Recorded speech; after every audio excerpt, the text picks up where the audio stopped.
Hello everyone, আমি তোমাদের বন্ধু বিপুল তোমাদের সকলকে লার্ন টু লার্ন ম্যাথ চ্যানেলে স্বাগত জানাই। আশা করি তোমরা সকলে খুব ভালো আছো এবং খুব ভালো করে পড়াশোনা করছো। আজ আমরা নতুন একটি টপিক শুরু করতে চলেছি, প্রফিট অ্যান্ড লস, বাংলায় যাকে বলি লাভ এবং ক্ষতি। খুব ইম্পর্টেন্ট একটি চ্যাপ্টার, খুব ভালো করে বুঝে নেবার চেষ্টা করবে, ঠিক আছে?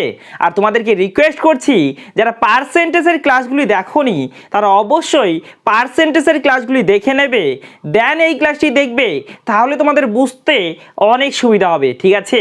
আর ভিডিওটি ভালো লাগলে অবশ্যই ভিডিওটিকে লাইক করবে এবং বন্ধুদের সাথে শেয়ার করবে। ওকে, তবে চলো আজকের লেসন আমরা শুরু করি।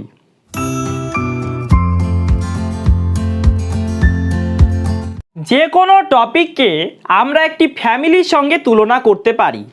একটি ফ্যামিলিতে কিছু মেম্বার থাকে, প্রত্যেক মেম্বারের আলাদা আলাদা নাম থাকে। একটি ফ্যামিলি সম্বন্ধে জানতে হলে প্রথমে সেই ফ্যামিলির অন্তর্গত প্রত্যেক মেম্বারের নাম জানা উচিত, তারপর প্রত্যেক মেম্বারের কাজ জানা উচিত, তাই তো? আমরা প্রফিট অ্যান্ড লস সম্বন্ধে জানতে চাই। তাহলে প্রফিট অ্যান্ড লস ফ্যামিলির অন্তর্গত যে সমস্ত মেম্বার আছে প্রথমে তাদের নাম জানা উচিত, তারপর সেই মেম্বারগুলির কাজ জানা উচিত, কি তাই তো? তাহলে প্রথমে আমরা সেই মেম্বারগুলোর নামগুলো জেনে নেব, ঠিক আছে? তোমরা নোট ডাউন করে নেবে। প্রথম মেম্বারের নাম হলো কস্ট প্রাইস। কস্ট প্রাইস, শর্টে বলবো এটাকে আমরা সিপি। সিপি বাংলায় কি বলবো? বাংলায় বলবো ক্রয় মূল্য। কি বলবো? ক্রয় মূল্য, ঠিক আছে? 2 number member selling price. Selling price, শর্টে বলবো এসপি। বাংলায় কি বলবো? বিক্রয় মূল্য। বিক্রয় মূল্য, ঠিক আছে? 3 নাম্বার মেম্বারের নাম হলো মার্ক প্রাইস। মার্ক প্রাইস, এটাকে বলবো আমরা এমপি। বাংলায় এটাকে কি বলে? বাংলায় বলে লিখিত মূল্য। লিখিত মূল্য বা ধার্য মূল্য বা অঙ্কিত মূল্য, ঠিক আছে? 4 নাম্বার প্রফিট। প্রফিটকে আমরা শর্টে পি দ্বারা লিখব। এটা মানে হলো লাভ, আমরা সকলেই জানি, তাই তো? 5 নাম্বার মেম্বার লস। লস মানে ক্ষতি, এটাকে আমরা এল দ্বারা লিখবো, তাই না? আচ্ছা, 6 নাম্বার মেম্বার ডিসকাউন্ট। ডিসকাউন্ট, এটাকে আমরা ডি দ্বারা লিখবো, ঠিক আছে? তাহলে এটা বাংলায় কি বলি? ছাড় বলি। ছাড়, ঠিক আছে? লেখা থাকে না এত ছাড়, এত পার্সেন্ট ছাড়। ওকে, আরও নাম আছে, যেমন এখানে বলছি, দেখো 7 নম্বর পার্সেন্টেজ প্রফিট। বাংলা লেখার কোনো দরকার নেই, তাই না? পার্সেন্টেজ পি, এটাকে শর্টে লিখি আমরা। 8 নম্বর পার্সেন্টেজ লস। শর্টে কি লিখবো? পার্সেন্টেজ এল। বাংলায় যদি পড়ি কীভাবে পড়বো বলো? শতকরা লাভ। শতকরা লাভ, শতকরা ক্ষতি। পার্সেন্টেজ ডিসকাউন্ট, শতকরা ছাড়। পার্সেন্টেজ ডি দ্বারা লিখব, ঠিক আছে? তাহলে আমরা প্রত্যেক মেম্বারের নাম জেনে নিলাম। এবার আমরা প্রত্যেক মেম্বারের কাজ সম্বন্ধে জেনে নেব, ঠিক আছে? এটা একটু নোট ডাউন করে নাও। প্রফিট অ্যান্ড লস ফ্যামিলির অন্তর্গত প্রত্যেক মেম্বারের কাজ বুঝে নেবার জন্য আমরা একটি এক্সাম্পলের সাহায্য নেব, ঠিক আছে? সাপোজ তুমি একটি টিভির দোকানে গেলে এবং একটি টিভি কিনলে 10,000 টাকা দিয়ে। একটি টিভি কিনলে 10,000 টাকা দিয়ে, ঠিক আছে? এবার টিভিটাকে বাড়িতে আনার জন্য তুমি একটি রিক্সা ভাড়া করলে। টিভিটাকে বাড়িতে আনার জন্য একটি রিক্সা ভাড়া করলে এবং রিক্সাওয়ালাকে 500 টাকা দিলে। রিক্সাওয়ালাকে 500 টাকা দিলে।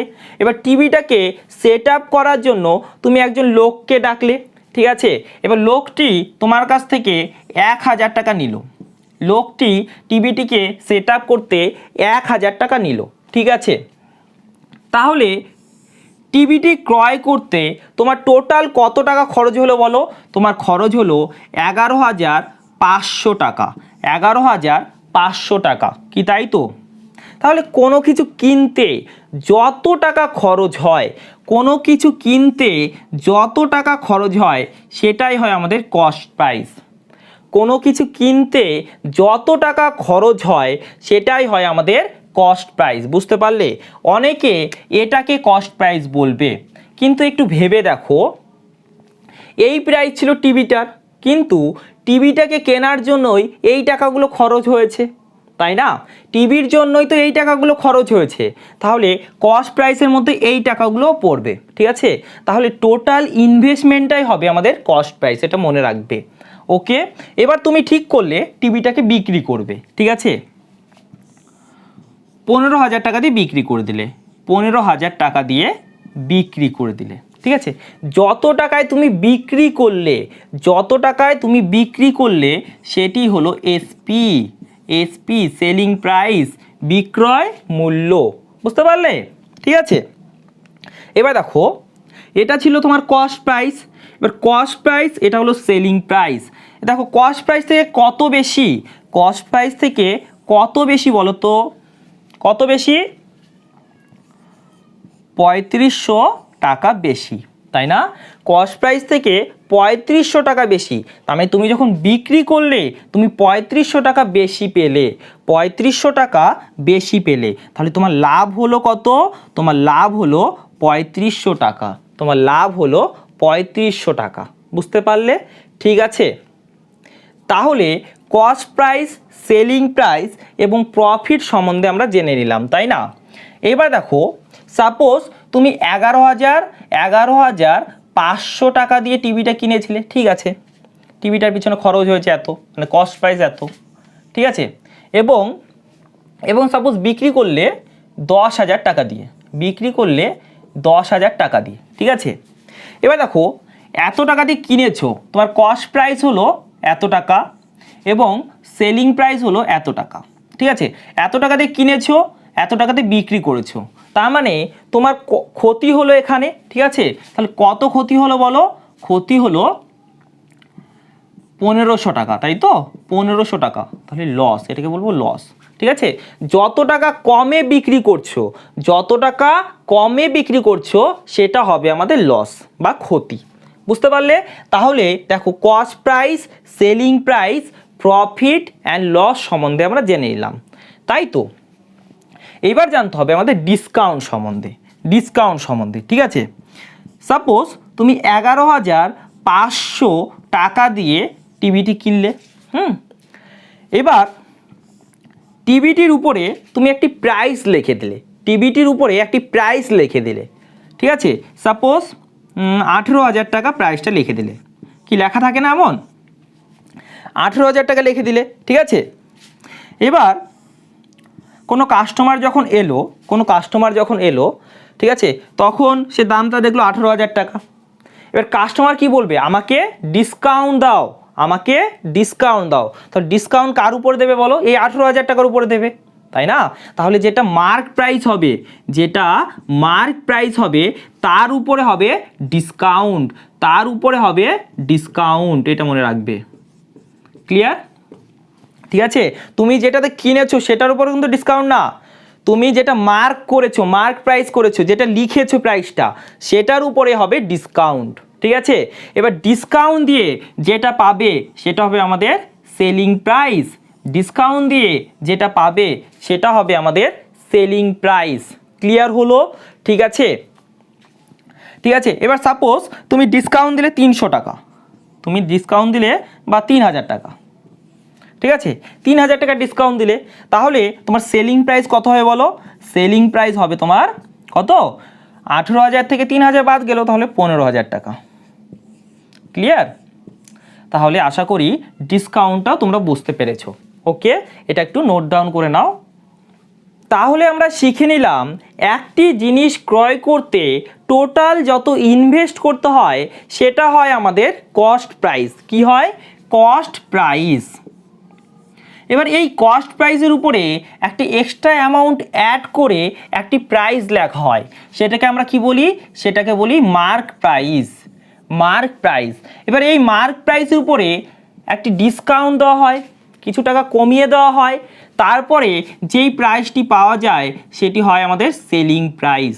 ঠিক আছে, এই পিকচারটি কিন্তু মনে রাখবে, মাথায় রাখবে। ঠিক আছে, এবার দেখো কস্ট প্রাইসের উপরে কিছু এক্সট্রা অ্যামাউন্ট অ্যাড করে মার্ক প্রাইস পাওয়া যায়। যে এক্সট্রা অ্যামাউন্ট অ্যাড করা হয় সেটাকে আমরা বলি মার্ক আপ। কি বলি? Mark up. এখানে দেখো প্লাস দিয়েছি কেন? কারণ এখানে অ্যাড করা হচ্ছে, তাই না? অ্যাড করা হচ্ছে। দেখো এই মার্ক আপটা আমরা মেম্বারের লিস্টে লিখি নাই, তাহলে এটা 10 নম্বর মেম্বার। ঠিক আছে, তোমরা লিখে নেবে। ওকে, এবার দেখো মার্ক প্রাইস থেকে সেলিং প্রাইস যাওয়ার জন্য একটা ডিসকাউন্ট দিতে হয়, তাই না? ডিসকাউন্ট দিতে হয়। ডিসকাউন্ট হলে কী হবে? নেগেটিভ।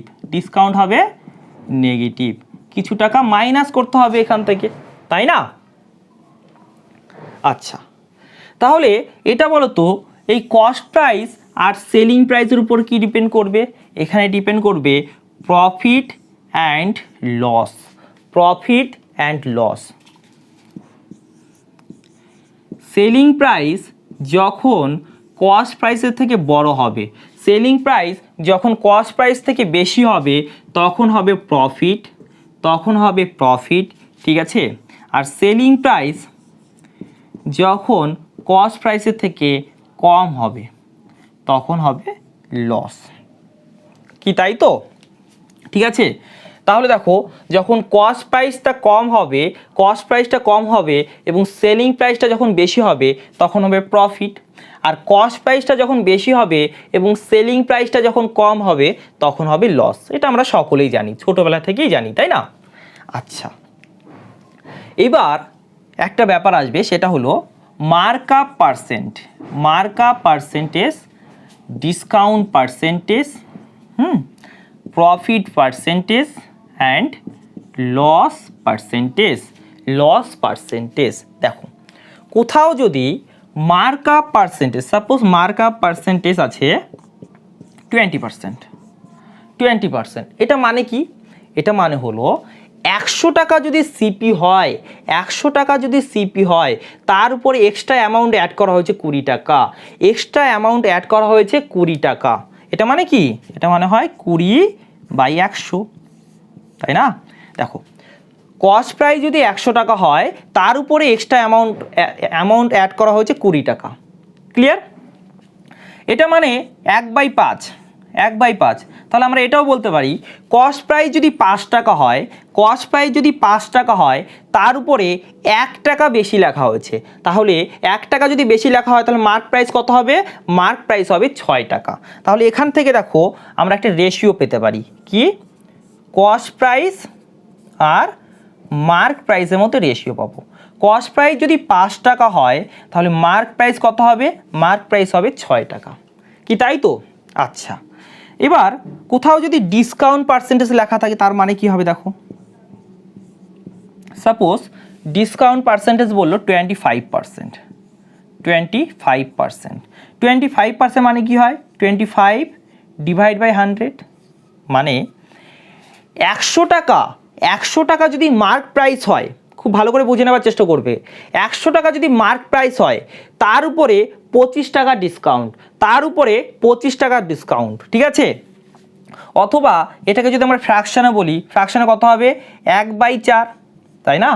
1/4। ঠিক আছে, তার মানে কি? দেখো 4 টাকা, 4 টাকা যদি মার্ক প্রাইস হয় তার উপরে 1 টাকা ডিসকাউন্ট, তার মানে সেলিং প্রাইস কত হবে? 3 টাকা হবে।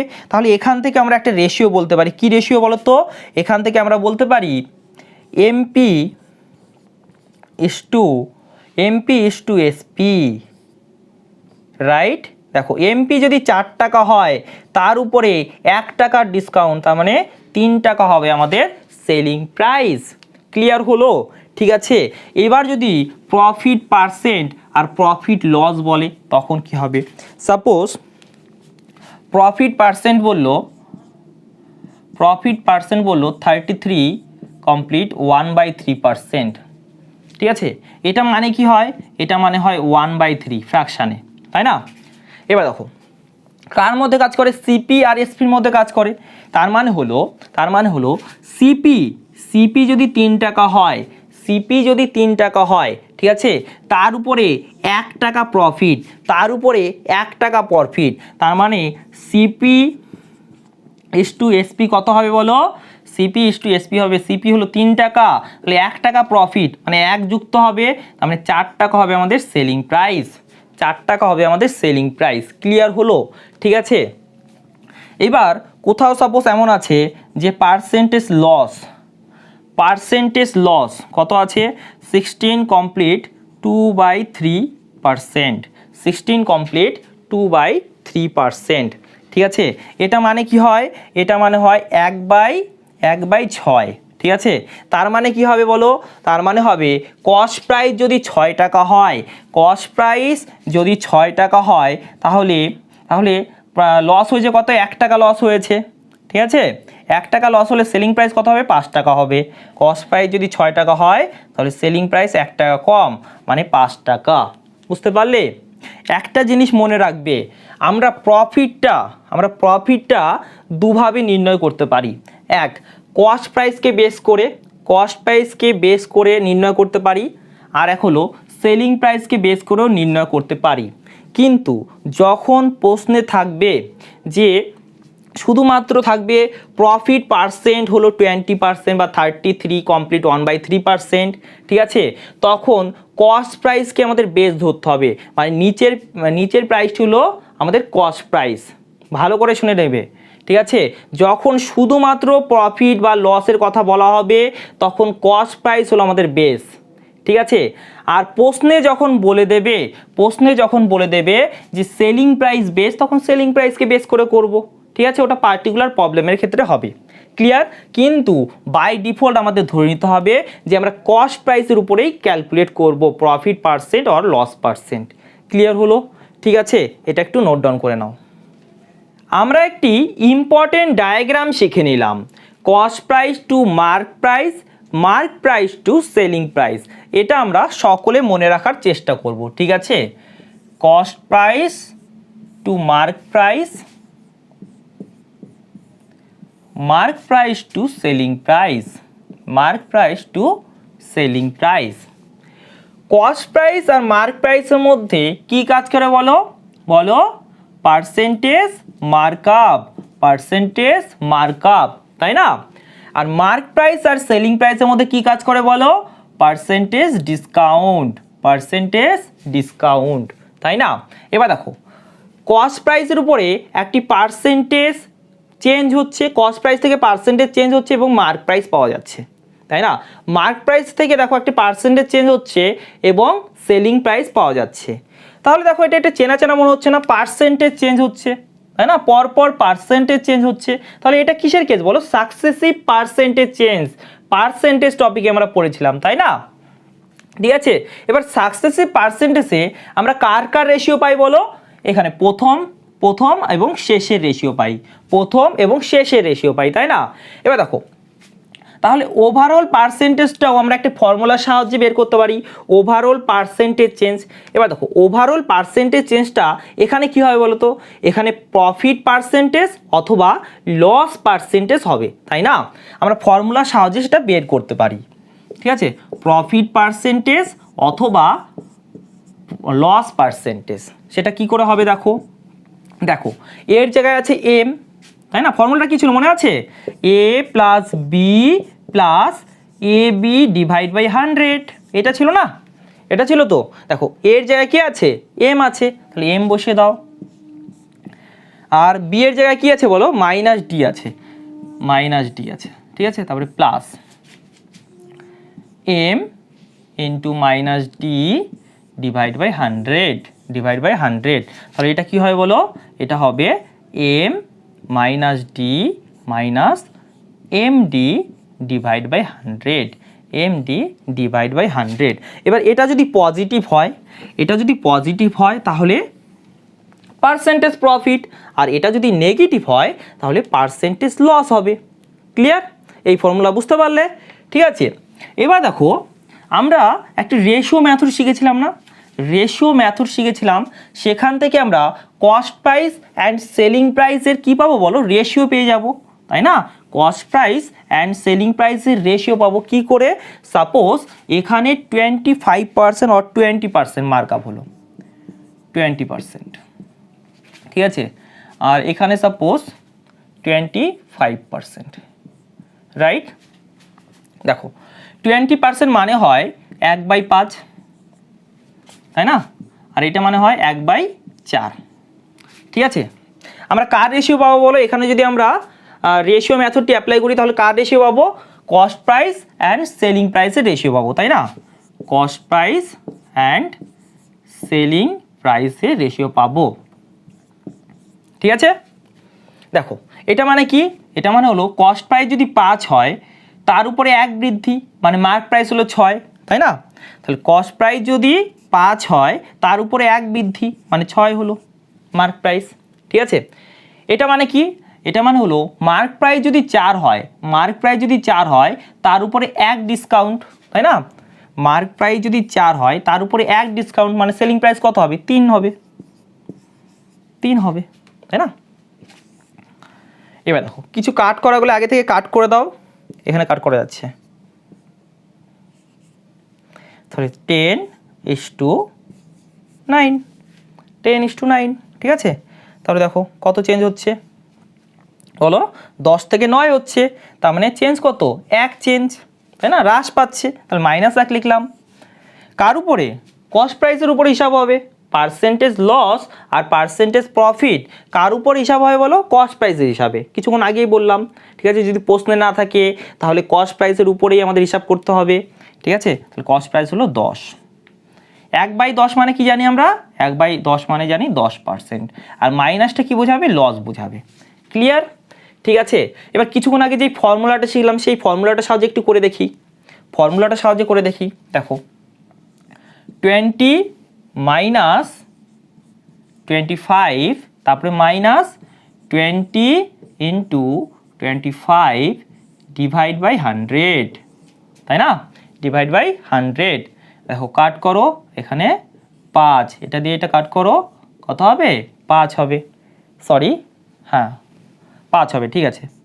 এখানে দেখো -5 আর এখান থেকে -5, তার মানে ফর্মুলা অনুযায়ী দেখো কি হলো? -10, ঠিক আছে? এটার উপরে একটা পার্সেন্টেজ লাগিয়ে দেবে, তাহলে এখানেও আমরা পার্সেন্টেজ লাগাতে পারি, ঠিক আছে?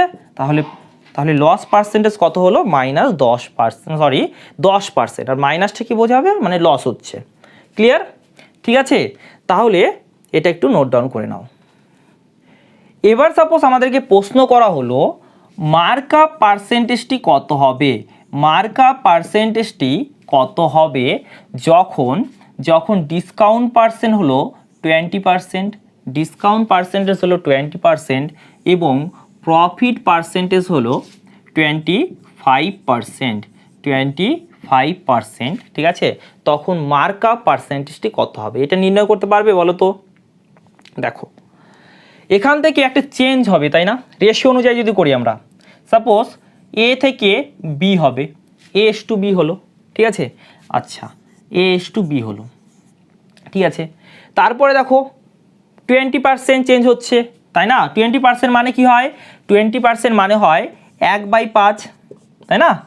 1/5 মানে 5-এ 1-এর ডিসকাউন্ট, তার মানে মার্ক প্রাইস যদি 5 হয় তাহলে আমাদের সেলিং প্রাইস কত হবে? 4 হবে, তাই তো? ঠিক আছে, এখানে কি আছে বলো? এখানে আছে প্রফিট পার্সেন্ট, কত? 25% আছে, ঠিক আছে? এর 25% মানে কি হয়? 1/4, 1/4 মানে 4-এ 1-এর প্রফিট, মানে 4 টাকা দিয়ে তুমি কোনো কিছু কিনেছো তাহলে 5 টাকায় বিক্রি করেছো, তাই না? তাহলে তোমার দেখো এটা কি পাওয়া যাবে? দেখো এটাকে গুণ করে এটা পাওয়া যায় আর এটাকে গুণ করে এটা পাওয়া যায়, তাই তো? তাহলে আমরা কস্ট প্রাইস আর সেলিং প্রাইসের রেশিও এখান থেকে পাচ্ছি, তাই তো? আচ্ছা তাহলে দেখো এই দুটোকে গুণ করো 5A আর এই দুটোকে গুণ করো 4B, ঠিক আছে? এই রেশিওর সাথে সমান হবে, তাই না? তাহলে 4 ডিভাইড বাই 5, রাইট? দেখো এ বাই বি কত আসবে বলো, এ বাই বি গুণ করে দাও 4টাকে, এখানে হবে 16, 5টাকে এদিকে নিয়ে আসো 25, ঠিক আছে। তার মানে আগে ছিল 16, পরে হলো 25, ঠিক আছে।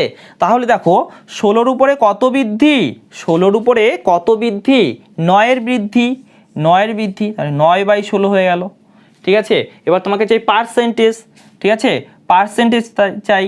তাহলে 1/16 মানে তুমি জানো, 1/16 মানে কি জানো বলো, 1/16 মানে কি জানো, 6 কমপ্লিট 2/3%, সরি এটা না, 6.25% বা 6 কমপ্লিট 1/4%, 6 কমপ্লিট 1/4%, তাই না, এটা জানো। ওকে, তাহলে দেখো কত হবে, এখান থেকে হবে 54, ঠিক আছে, 9, আচ্ছা 9 হচ্ছে, তার মানে 4কে 2বার যাচ্ছে, 4কে 2বার যাচ্ছে, তাহলে 2 এখানে অ্যাড করে দাও, তাহলে 56, তাহলে 56 কমপ্লিট 1/4%, 56 কমপ্লিট 1/4%। কিন্তু এইভাবে আমরা করব না, আমরা ডাইরেক্ট একটি ফর্মুলার সাহায্যে করব, ঠিক আছে। খুব ভালো করে বুঝে নেবার চেষ্টা করবে এবং ফর্মুলাটাকে নোট ডাউন করবে, ঠিক আছে। ওকে, দেখো এমন পরিস্থিতিতে আমরা কস্ট প্রাইস অ্যান্ড মার্ক প্রাইসের রেশিওটা পেয়ে যাব, কস্ট প্রাইস অ্যান্ড মার্ক প্রাইসের রেশিওটা পেয়ে যাব, কস্ট প্রাইস অ্যান্ড মার্ক প্রাইসের রেশিওটা পাবো। দেখো অবশ্যই মার্ক প্রাইসটা বেশি এবং কস্ট প্রাইসটা কম, ঠিক আছে। তাহলে দেখো 100 থেকে ডিসকাউন্ট পার্সেন্টেজ মাইনাস করবে, ডিসকাউন্ট পার্সেন্টেজ মাইনাস করবে, 100 থেকে ডিসকাউন্ট পার্সেন্টেজ মাইনাস করবে, ডিভাইড বাই, দেখো উপরেটা তাহলে কস্ট প্রাইস পেয়ে যাবে, ঠিক আছে। মার্ক প্রাইস কী করে পাবে, 100-এর সঙ্গে প্রফিট পার্সেন্টেজ যোগ করে দেবে, প্রফিট পার্সেন্টেজ যোগ করে দেবে, ঠিক আছে। দেখো এবার যদি লস হয় সাপোজ, তাহলে এখানে কি করে দেবে, লস পার্সেন্টেজ মাইনাস লস, তখন মাইনাস করতে হবে, ঠিক আছে। এবার এটা সাহায্য করো, দেখো খুব তাড়াতাড়ি হয়ে যাবে, 100 মাইনাস ডি, তখন কত হবে বলো, 80, নিচেরটা কত হবে বলো, 100 প্লাস 25, 125, রাইট। দেখো 5 দিয়ে কাট হচ্ছে, 16, 5 দিয়ে 25, বুঝে গেল, ঠিক আছে। তাহলে 16-র উপরে কত বৃদ্ধি বলো, 16-র উপরে 9 বৃদ্ধি, 16-র উপরে 9 বৃদ্ধি। তাহলে মার্ক আপ পার্সেন্টেজ কত হলো বলো, মার্ক আপ পার্সেন্টেজ কত হলো, কিছুক্ষণ আগে করলাম আমরা, কত করেছি মনে আছে, 54 মানে 56 কমপ্লিট 1/6, তাই না, 1/4, 56 কমপ্লিট 1/4%, এটা ছিল তো, ঠিক আছে। ওকে, এটা একটু নোট ডাউন করে নাও, আর ফর্মুলাটা কিন্তু খুব ইম্পর্টেন্ট, ঠিক আছে। এবার কী করে এলো এটা যদি জানতে চাও চলো একটু জেনে নিই। এবার চলো আমরা দেখে নেবার চেষ্টা করি ফর্মুলাটা কি করে এলো। কেসটি কী ছিল, আমাদের প্রফিট পার্সেন্টেজ জানা ছিল, তাই না, এবং ডিসকাউন্ট পার্সেন্টেজ জানা ছিল। ওকে, এবার দেখো P% প্রফিট হচ্ছে, P% হচ্ছে, এটা মানে কি, এটা মানে 100 টাকা যদি আমাদের সিপি হয়, 100 টাকা যদি সিপি হয়, তাহলে এসপি কত হবে বলো, পি বেশি হবে, তাই না। তার মানে 100 টাকা যদি সিপি হয়, পি বেশি হবে এসপি। ওকে, তাহলে এসপি কত হলো, 100 প্লাস পি, কি তাই তো। আচ্ছা, আর এটা মানে কি, D% ডিসকাউন্ট মানে কি, এটা মানে হলো 100 টাকা যদি আমাদের এমপি হয়, 100 টাকা যদি মার্ক প্রাইস হয়, তাহলে সেলিং প্রাইস কত, ডি টাকা কম, তাই না, ডি টাকা কম। তাহলে মার্ক প্রাইস, আচ্ছা আমরা সেলিং প্রাইস লিখি আগে, সেলিং প্রাইস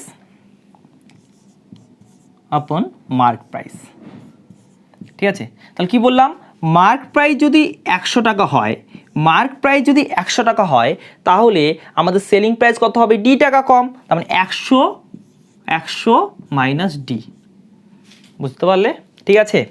এবার দেখো এই দুটাকে যদি গুণ করে দেওয়া হয়, এই দুটাকে যদি গুণ করে দেওয়া হয়, তাহলে কি পাওয়া যাবে বলো তো, তাহলে কি পাওয়া যাবে বলো তো। দেখো এসপি এসপি কাট হবে, তাই না? তাহলে দেখো কি পাওয়া যাচ্ছে, সিপি বাই এমপি। আর এখান থেকে দেখো 100 100 কাট হচ্ছে যদি গুণ করা হয়, তাই না? তাহলে উপরে কি থাকবে বলো, উপরে থাকবে 100 মাইনাস ডি, 100 মাইনাস ডি, আর নিচে কি থাকবে বলো, 100 প্লাস পি। তাহলে এইভাবে আসে ফর্মুলাটি, বুঝতে পারলে? খুব ইম্পর্টেন্ট একটি ফর্মুলা, অনেক জায়গায় কাজে লাগে, এটা একটু মনে রাখার চেষ্টা করবে। আমি সাধারণত ফর্মুলা মুখস্থ করতে মানা করি, কিন্তু এই ফর্মুলাটা মনে রাখার চেষ্টা করতে বলছি, ঠিক আছে? দেখো ফর্মুলা ছাড়াও করতে পারছি, কিন্তু এই ফর্মুলাটার সাহায্যে আমরা অনেক তাড়াতাড়ি করতে পারি, ঠিক আছে? তাই এটা একটু মনে রাখবে, ওকে? তবে চলো আজকের এক্সারসাইজ আমরা শুরু করি। আজকের প্রথম প্রশ্নটি দেখো কি বলেছে, এক ভদ্রলোক 800 টাকায় একটি রেডিও কিনে তার উপর 400 টাকা খরচ করে সে রেডিওটি 1500 টাকায় বিক্রয় করলে শতকরা কত লাভ হবে? এক ভদ্রলোক 800 টাকায় একটি রেডিও কিনে তার উপর 400 টাকা খরচ করেছে, তার মানে কস্ট প্রাইস কত হবে বলো? কস্ট প্রাইস মানে কি জানি আমরা, টোটাল ইনভেস্টমেন্ট, টোটাল কত খরচ করছে সেটা মানে হয় কস্ট প্রাইস। দেখো প্রথমে 800 টাকা, পরে 400 টাকা, মানে 1200 টাকা খরচ করেছে, ঠিক আছে? তাহলে কস্ট প্রাইস আর সেলিং প্রাইসের রেশিও কী হবে বলো? দেখো 1200 টাকা হবে আমাদের কস্ট প্রাইস, আর সেলিং প্রাইস কত বলেছে বলো? 1500 টাকা, তাই না? 1500 টাকা। দেখো 0 0 হলো কাট, 0 0 হলো কাট। এবার 15 দেখো কাট হচ্ছে কত দিয়ে? 3 দিয়ে, তাই না? 3 দিয়ে কাট করলে 4:5 দাঁড়াচ্ছে, 4:5 দাঁড়াচ্ছে, ঠিক আছে? ওকে, তোমাকে কি নির্ণয় করতে বলেছে? তোমাকে নির্ণয় করতে বলেছে শতকরা কত লাভ হবে। এইটা মানে কি দেখো, এটা মানে যদি 4 টাকা তোমার কস্ট প্রাইস হয়, তোমার সেলিং প্রাইস কত? 5 টাকা। তার মানে তুমি কত লাভ করছো? 1 টাকা লাভ করছো। 1 টাকা লাভ করছো কতর উপরে? 4-এর উপরে। কতর উপরে? 4-এর উপরে। 1/4 মানে কি জানি? 1/4 মানে জানি 25%। তার মানে কি 25% আমার লাভ হচ্ছে। Option number C is the right answer. বুঝতে পারলে? ওকে, নোট ডাউন করে নাও। 2 নাম্বার প্রশ্নটি দেখো কি বলেছে, একটি দ্রব্যের ক্রয় মূল্য 7,840 টাকা, দ্রব্যটিকে 7% লাভে বিক্রয় করতে হলে বিক্রয় মূল্য হবে। তাহলে ক্রয় মূল্য কত? 7,840 টাকা। এবার দেখো লাভ কত বলেছে? 7% লাভ বলেছে, তাহলে টোটাল লাভ কত হবে? টোটাল লাভ হবে 7,840-এর 7%, তাই না? 7,840-এর 7%, এটা হলো কাট। এবার দেখো 4 সাথে 28, হাতে থাকে 2, ঠিক আছে? 8 সাথে 56, 56 আর 2 কত হয় বলে? 58, হাতে থাকে 5। 7 সাথে 49, 49 আর 5 হয় 54, ঠিক আছে? নিচে ছিল 10, তাহলে দশমিক কোথায় হবে? 1 ঘর পরে, তাই না? একটা ডিজিটের পরে দশমিক হলো। এবার আমাদের চেয়েছে সেলিং প্রাইস কত। সেলিং প্রাইস কত দেখো, কস্ট প্রাইসের সঙ্গে যদি আমরা লাভটাকে যুক্ত করে দিই তাহলে সেলিং প্রাইস পেয়ে যাব, তাই না? তাহলে দেখো 7,840-এর সঙ্গে 548.8 যুক্ত করে দাও। দেখো এটা তো 0.8 হবে, কোনো অসুবিধা নেই। 0 আর 8 মিলে 8, ঠিক আছে? 4 4 মিলে 8, ওকে। আর দেখো 78 আর 5 মিলে কত? 83। তাহলে অপশন চেক করো কোন অপশন আছে? 83.83, 88.80, ওকে। তাহলে option number A is the right answer. বুঝতে পারলে? ওকে, নোট ডাউন করে নাও। 3 নম্বর প্রশ্নটি দেখো কি বলেছে, 270 টাকা একটি দ্রব্য বিক্রয় করে 12.5% লাভ হলে দ্রব্যটির ক্রয় মূল্য কত টাকা ছিল? দেখো 270 টাকা একটি দ্রব্য বিক্রয় করে 12.5% লাভ হলে, 12.5% লাভ, এটা মানে কি হয়? এটা মানে হয় 1/8, ঠিক আছে? এবার দেখো 12.5% লাভ মানে কি? এটা মানে হয় 8 টাকা যদি আমাদের কস্ট প্রাইস হয়, তার উপরে 1 টাকা লাভ, তার উপরে 1 টাকা লাভ, তার মানে কস্ট প্রাইস কস্ট প্রাইস আর সেলিং প্রাইসের রেশিওটা কত হবে বলো? কস্ট প্রাইস যদি 8 টাকা হয় তাহলে সেলিং প্রাইস 1 বেশি, তার মানে 9 টাকা, তাই না? প্রশ্নতে দেখো বলেছে 270 টাকায় একটি দ্রব্য বিক্রয় করে, তার মানে সেলিং প্রাইস হলো 270 টাকা, সেলিং প্রাইস হলো 270 টাকা, ঠিক আছে? তাহলে 9 ইউনিটের ভ্যালু হলো 270, তাহলে 1 ইউনিটের ভ্যালু কত? 1 ইউনিটের ভ্যালু 30, 1 ইউনিটের ভ্যালু হলো 30, ঠিক আছে? তাহলে 8 ইউনিটের ভ্যালু কত হবে? 8 ইউনিটের ভ্যালু কত হবে? 30 দিয়ে গুণ করে দাও, তাহলে কত হবে বলো? 240, 240, বুঝতে পারলে? বুঝতে পারলে? তাহলে তাহলে option number A is the right answer. Okay, note down করে নাও। এটাকে আমরা অন্যভাবে সলভ করতে পারি। দেখো, এটা একটু ভালো করে শিখে নেওয়ার চেষ্টা করবে। আমাদের সেলিং প্রাইস ছিল 270, আমাদের কি চাই? কস্ট প্রাইস চাই, কস্ট প্রাইস চাই, আমরা লিখলাম কস্ট প্রাইস। আর সেলিং প্রাইস আমাদের গিভেন আছে 270, আচ্ছা লিখলাম, ঠিক আছে? এবার আমরা রেশিওটা জানি, রেশিওটা জানি, কত জানি? দেখো 8:9। এবার এটা কি আছে? এটা আছে সেলিং প্রাইস, তাই না? এবার রেশিও থেকে সেলিং প্রাইস কত? রেশিও থেকে সেলিং প্রাইস হলো 9, তাহলে সেলিং প্রাইসটাকে আমরা নিচে লেখো, এখানে যেটা আছে সেটাকে নিচে লিখতে হবে, ঠিক আছে? এখানে সেলিং প্রাইস আছে, তাহলে এখানে সেলিং প্রাইস লেখো, ঠিক আছে? তোমাকে কি চাই? তোমাকে চাই কস্ট প্রাইস। কস্ট প্রাইস কত আছে? 8 আছে, তাহলে 8কে লেখো এখানে, ঠিক আছে? ডাইরেক্ট সলভ হয়ে যাবে। দেখো 30, তার মানে 240, ক্লিয়ার? ওকে, তাহলে option number A is the right answer. আমরা ডাইরেক্ট এভাবে সলভ করতে পারি। নোট ডাউন করে নাও। 4 নম্বর প্রশ্নটি দেখো কি বলেছে, একটি সাইকেল 1400 টাকায় কিনে কত টাকায় বিক্রয় করলে 15% ক্ষতি হবে? তাহলে এখানে বিক্রয় মূল্য নির্ণয় করতে বলেছে, সেলিং প্রাইস নির্ণয় করতে বলেছে, তাই তো? তাহলে আমরা সেলিং প্রাইস লিখলাম। কি গিভেন আছে? কস্ট প্রাইস গিভেন আছে, কত আছে? 1400 টাকা, তাই তো? 1400 টাকা আছে। এবার ক্ষতি কত বলেছে? 15% ক্ষতি বলেছে, তাই তো? 15% ক্ষতি, 15% মানে কি হয় বলো? দেখো 5% মানে হয় 1/20, 5%-এর 3 গুণ মানে হয় 5%-এর 3 গুণ মানে হয় 15%, তার মানে কত হবে? 3/20, তাই না? 15% মানে হবে 3/20। ওকে, এবার দেখো এটা কি গিভেন আছে? এটা আছে আমাদের কস্ট প্রাইস, তাহলে কস্ট প্রাইসটাকে নিচে লিখতে হবে। কস্ট প্রাইস কত আছে এখানে? 20, তাই না? তাহলে কস্ট প্রাইসকে লেখো নিচে, ঠিক আছে? কস্ট প্রাইস নিচে লিখলে, এবার দেখো 3 টাকা ক্ষতি হচ্ছে, 3 টাকা ক্ষতি হচ্ছে, তার মানে বিক্রয় মূল্য কত? বিক্রয় মূল্য হলো 17 টাকা, তাই তো? তাহলে 17কে লিখবো আমরা উপরে, ক্লিয়ার? কেন? কারণ আমাদের সেলিং প্রাইস বের করতে হবে, রাইট? ওকে, এবার এটাকে ক্যালকুলেট করো। দেখো এটার সঙ্গে এটা কাট হচ্ছে, কত হবে তাহলে? 70, তাই না? দেখো 0 0 কাট, তাহলে এখানে 2, এখানে 140, 70 হবে। এবার দেখো 7-এর 17 গুণ কত হবে? 119, সাথে একটা 0, ডাইরেক্ট বের হয়ে গেল। তোমরা কেউ চাইলে এটাকে রেশিও মেথডে সাহায্য করতে পারো, রেশিও মেথডে সাহায্য করতে পারো। দেখো কত আছে? 15% ক্ষতি, তাই না?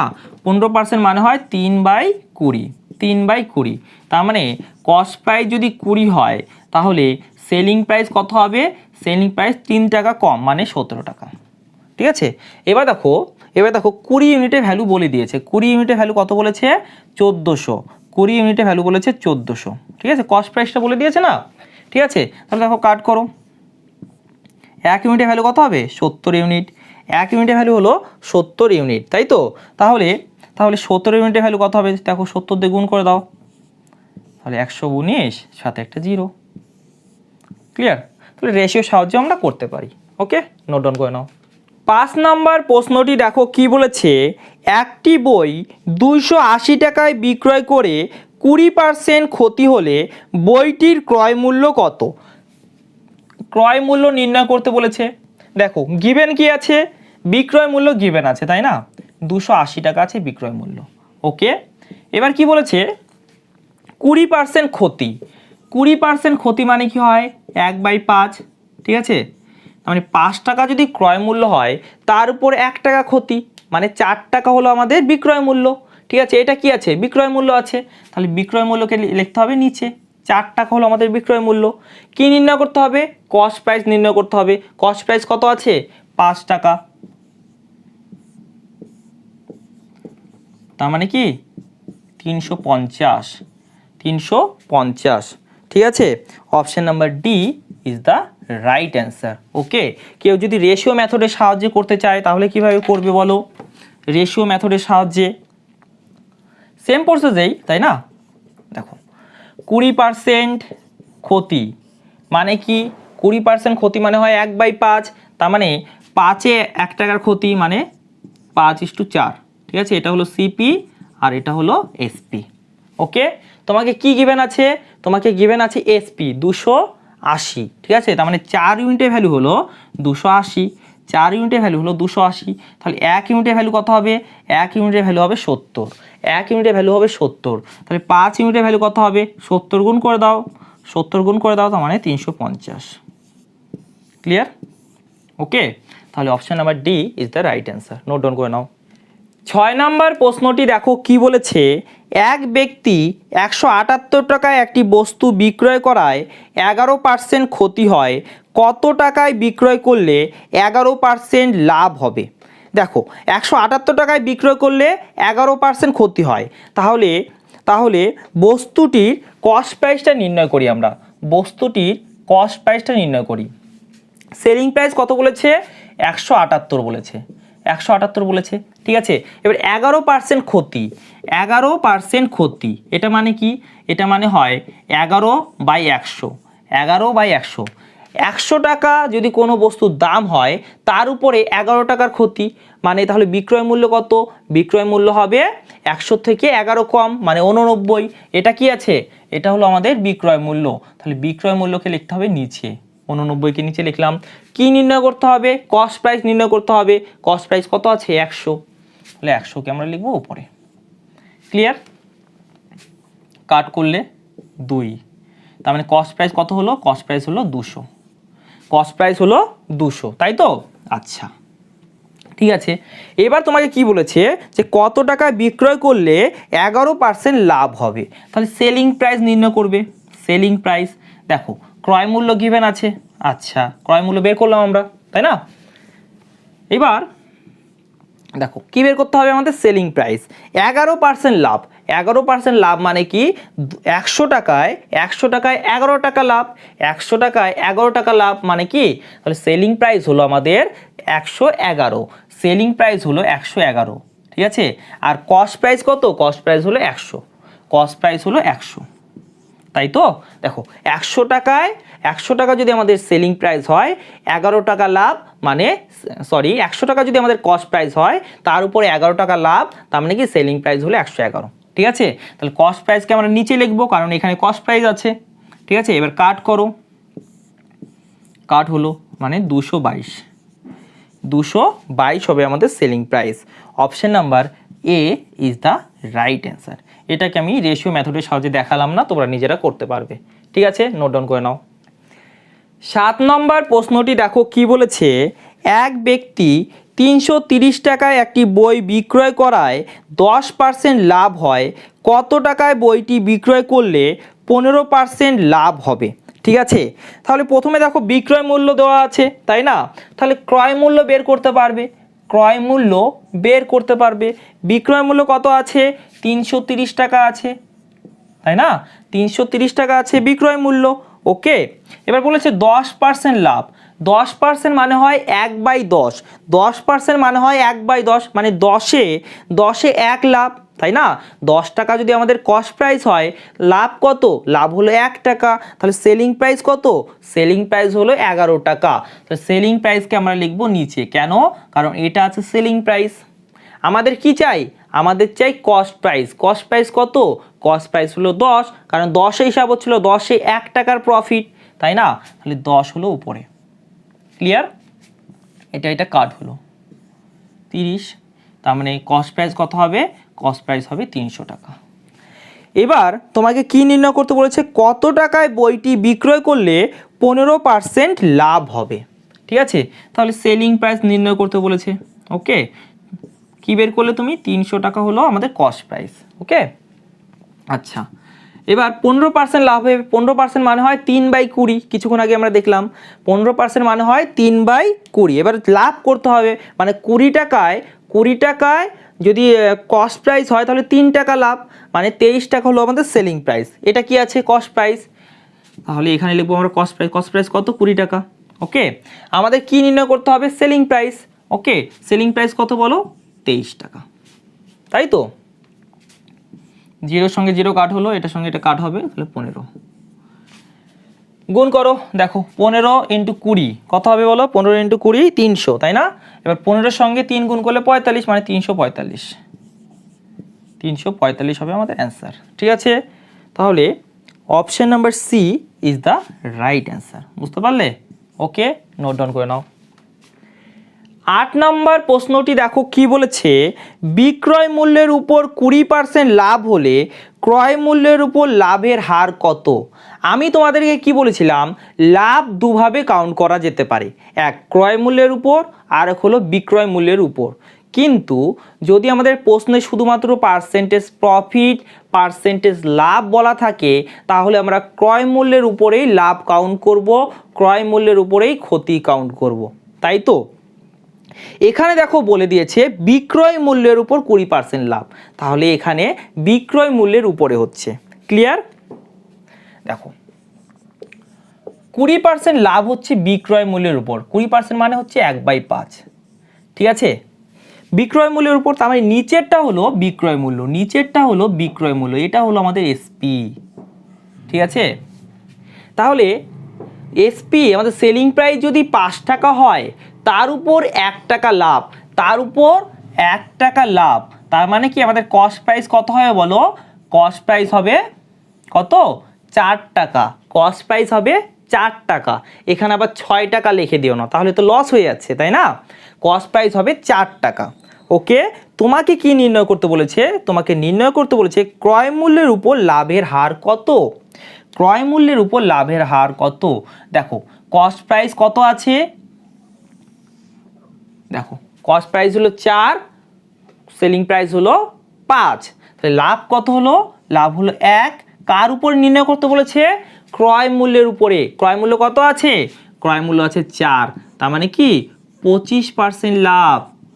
ক্রয় মূল্যের উপর 25% লাভ, বোঝা গেল? তাহলে এখানে একটু ভালো করে বোঝার চেষ্টা করো। 20% কি বলেছে? বিক্রয় মূল্যের উপর লাভ, তার মানে নিচেরটা হলো আমাদের বিক্রয় মূল্য, উপরেরটা হলো লাভ। নিচেরটা হলো বিক্রয় মূল্য, উপরেরটা হলো লাভ। এবার তাহলে 5 টাকা বিক্রয় মূল্য হলো 1 টাকা লাভ, তার মানে কস্ট প্রাইস কত? 4 টাকা। এবার তোমাকে কি নির্ণয় করতে বলেছে? তোমাকে বলেছে যে ক্রয় মূল্যের উপর কত লাভ হবে। টোটাল লাভ কত হচ্ছে? 1 টাকা। ক্রয় মূল্যের উপরে নির্ণয় করতে বলেছে, তাহলে ক্রয় মূল্যকে নিচে লিখবো, তাই না? নিচে লিখলাম, তাহলে 1/4 মানে 25%। বুঝে গেল? ওকে, নোট ডাউন করে নাও। 9 নাম্বার প্রশ্নটি দেখো কি বলেছে, বিক্রয় মূল্যের উপর 20% ক্ষতি হলে ক্রয় মূল্যের উপর ক্ষতির হার কত? দেখো 20% ক্ষতি বলেছে, তাই না? 20% মানে হয় 1/5। এবার কি বলেছে? বিক্রয় মূল্যের উপর, তার মানে নিচেরটি হলো বিক্রয় মূল্য, নিচেরটি হলো বিক্রয় মূল্য, তাই না? তাহলে বিক্রয় মূল্য 5 হলে 1 টাকা ক্ষতি, মানে কস্ট প্রাইস কত হবে? অবশ্যই কস্ট প্রাইস কি হবে? বেশি হবে, এখানে ক্ষতি হচ্ছে যেহেতু, তাহলে কস্ট প্রাইস বেশি হবে। কস্ট প্রাইস কত হবে? 6 টাকা হবে, তাই না? কস্ট প্রাইস হবে 6 টাকা। তাহলে আমাদের ক্ষতি কত হবে বলো? ক্ষতি তো টোটাল 1 টাকা হচ্ছে, ক্ষতি টোটাল 1 টাকা হচ্ছে, তাই না? এবার কার উপরে নির্ণয় করতে বলেছে? কস্ট প্রাইস, ক্রয় মূল্যের উপরে কত ক্ষতি হবে এটা বলেছে। ক্রয় মূল্য কত আছে? 6 টাকা আছে। 1/6 মানে আমরা কি জানি? 16 কমপ্লিট 2/3%। ওকে, বুঝতে পেরেছো? নোট ডাউন করে নাও। 10 নম্বর প্রশ্নটি দেখো কি বলেছে, ক্রয় মূল্যের উপর 20% লাভ হলে বিক্রয় মূল্যের উপর লাভের হার কত? ঠিক আছে, তাহলে 20% লাভ বলেছে ক্রয় মূল্যের উপরে। ওকে, 20% মানে 1/5। ঠিক আছে, তার মানে 5 টাকা যদি আমাদের কস্ট প্রাইস হয়, 5 টাকা যদি কস্ট প্রাইস হয়, তাহলে সেলিং প্রাইস কত? সেলিং প্রাইস হবে আমাদের 6 টাকা, তাই তো? এবার তোমাকে কি নির্ণয় করতে বলেছে? সেলিং প্রাইসের উপরে লাভ কত, শতকরা কত লাভ। দেখো টোটাল লাভ কত হচ্ছে? 1 টাকা লাভ, কার উপরে নির্ণয় করতে বলেছে? সেলিং প্রাইসের উপরে, তাই না, বিক্রয় মূল্যের উপরে। তাহলে 1/6, 1/6 মানে কি হয়? 16 complete 2/3%, 16 complete 2/3%। Option number C is the right answer. Okay, বুঝতে পেরেছো? নোট ডাউন করে নাও। ওকে বন্ধুরা, আজ তবে এতটুকুই রাখছি। তোমাদের সকলকে ধন্যবাদ। এভাবেই দেখতে থাকো এবং শিখতে থাকো। আশা করি আজকের ক্লাসটি তোমাদের ভালো লেগেছে। যদি ভালো লেগে থাকে তাহলে অবশ্যই ভিডিওটিকে লাইক করবে এবং বন্ধুদের সাথে শেয়ার করবে। খুব শীঘ্রই তোমাদের সাথে দেখা হচ্ছে এই টপিকের পরবর্তী প্রবলেমগুলোর সঙ্গে। ততক্ষণের জন্য বাই। জয় হিন্দ, জয় ভারত।